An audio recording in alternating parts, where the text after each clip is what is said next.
poslednji planirani razgovor za večeras.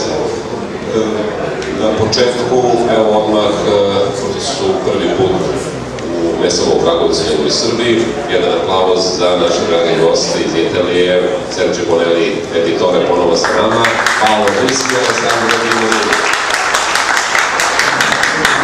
benvenuti, Kragujevac, Srbija. Ponešto je naučite kada vam Fiat ovde radi i naravno specijalna gošća, dama koja će konkretno meni pomoći da komuniciram sa našim prijateljima iz Italije, gospođa Sandra Knežević, koju ću najaviti kao strip prevodioca. Što je dosta dobro zvuči, ali bolje ako kažem nego profesionalni prevodilac.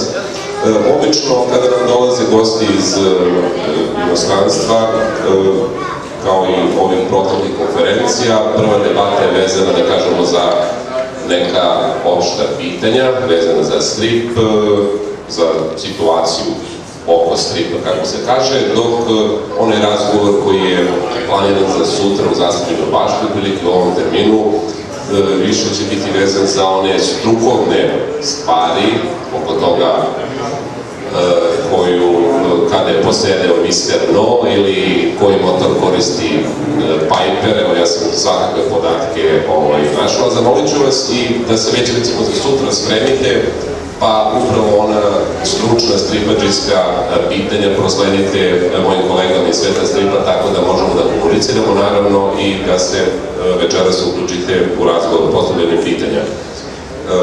Kao što znate, naši gosti su strip crtači, Paolo Rischi, glavni likovi, odnosno glavni strip junaci Paolo Rischi su Zagor i Mr. No, a Alessandra Beniaminija, Mr. No, Rejstor i Fred Baron. Prvo pitanje je opet vezano je za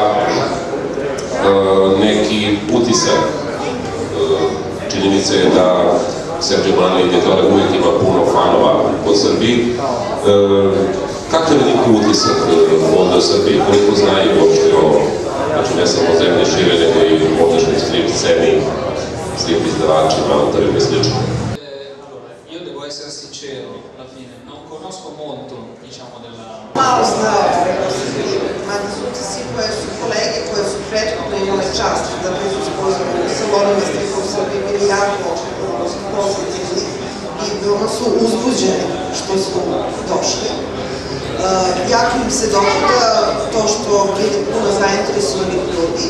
Ono što znaju lično od Darka Perovića i veoma cene njegov rad i smatraju da ovdje ima mnogo dobrih autora i da već onako pravi neki prodor u kuću Bonelli. Ono što mu je posebno zanimljivo i čini su posebno oduševljeni, videli su stripove, mnogi su prepoznali ovde na ovim štandovima i jako su zadovoljni kvalitetom kako to sve izgleda i kvalitetom štampe i cele prezentacije.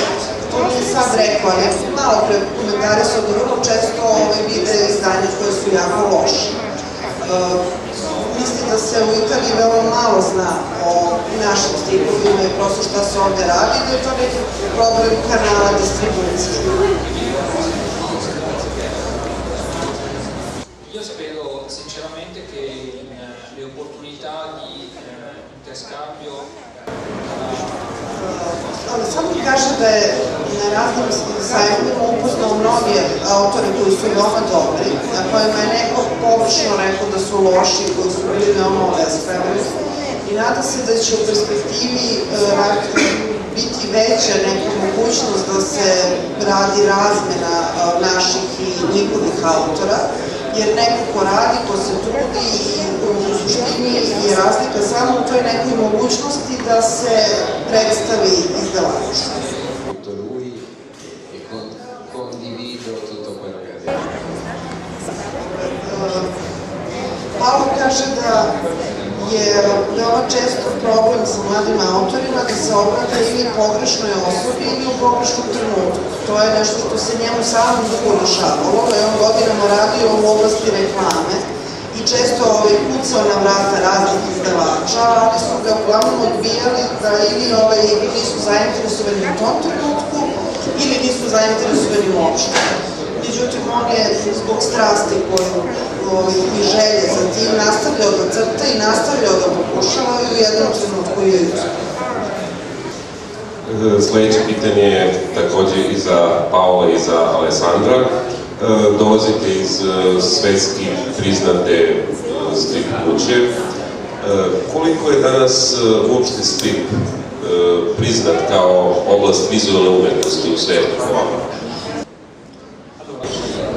Samo kaže da oni imaju sreću što rade za veliku izdavačku kuću koja mnogo toga štampa i mnogo toga izvodi druge zemlje, tako da je prosto se za njih zna i prisutni su na tržištu. S druge strane, to ima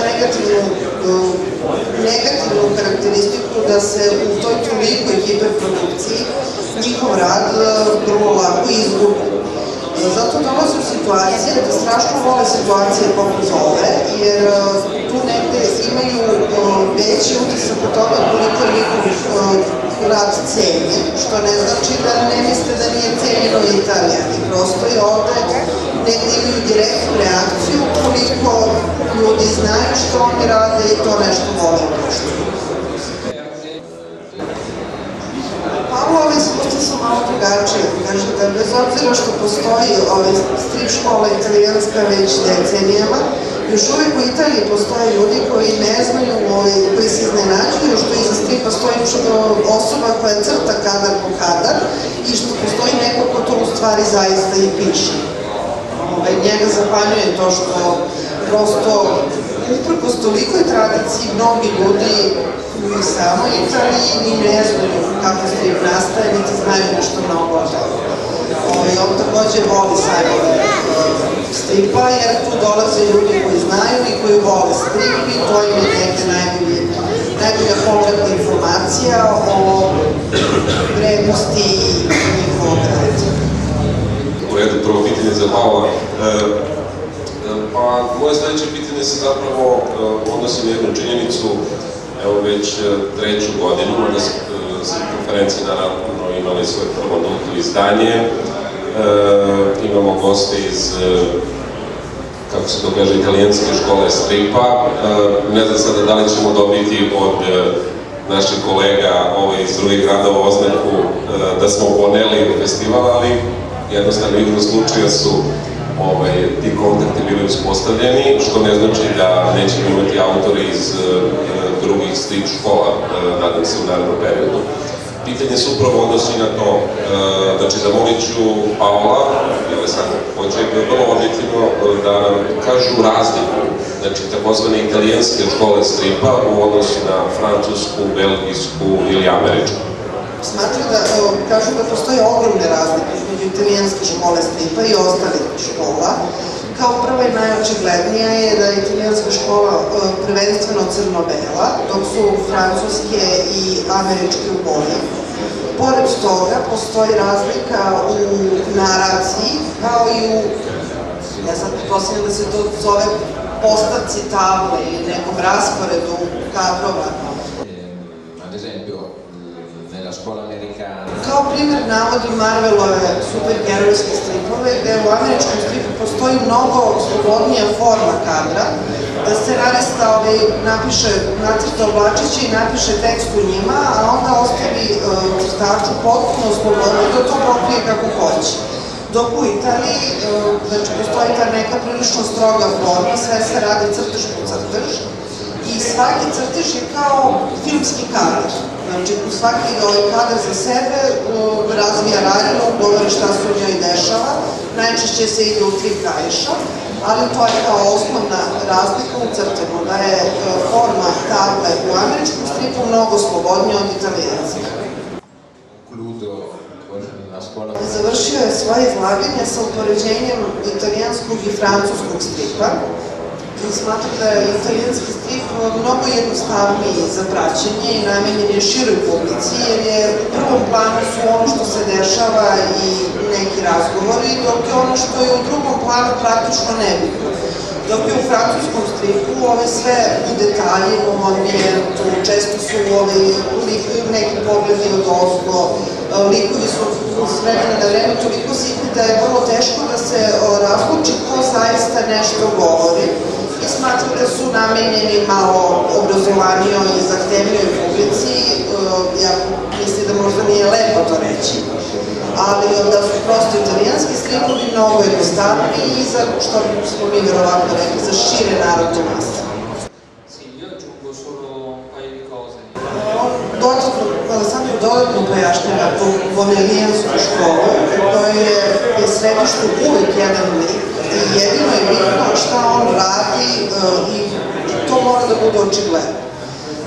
Ta koncepcija Bonelijevih stripova je otprilike da je to laka zabava.